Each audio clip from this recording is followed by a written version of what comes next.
আইনত এবং সাক্ষী মতো তুমি আমার ছেলের বউ, আমার বউমা। আপনি কি কানে কম শুনেন?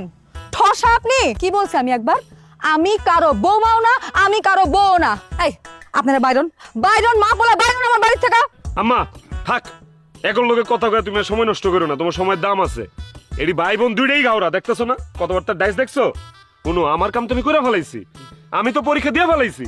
সারা রাত দুই হাতে দুইটা ইটলে আমি মশার কামড় খাইছি না? সবাই দেখছে না আমি পরীক্ষায় পাশ করছি না? এখন যে কোনো মূল্যেই হোক আমি এই বাড়িতে ঢুকুম, কারণ আইনত আমি এই বাড়ির জামাই নাকি?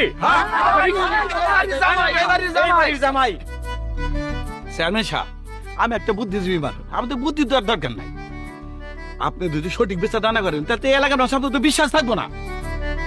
চেয়ারম্যান সাহেব কান খুলে শুনে রাখেন, আমি আমার মেয়ের নিয়ে ব্যাগ গুছাই চলে আসছি।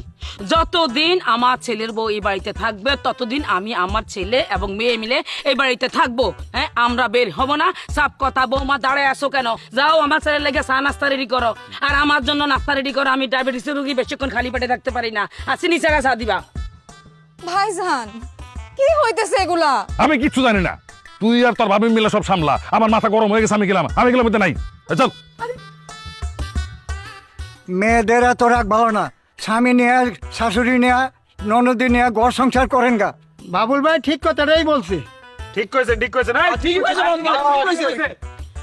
প্রিয় এলাকাবাসী, আমার প্রাণ প্রিয়, আমার দেশবাসী, ভবিষ্যতে আবার কাজে লাগবে। আর আমার ছেলে বউ আর ছেলে যখন সংসার শুরু করবে তখন আপনারা অবশ্যই দাওয়াত খাইতে আসবেন। তাহলে এই কথাই রইল। আল্লাহ হাফেজ। নাস্তা করার ব্যবস্থা করি, আবার দেখা হবে। বাই বাই, আল্লাহ হাফেজ।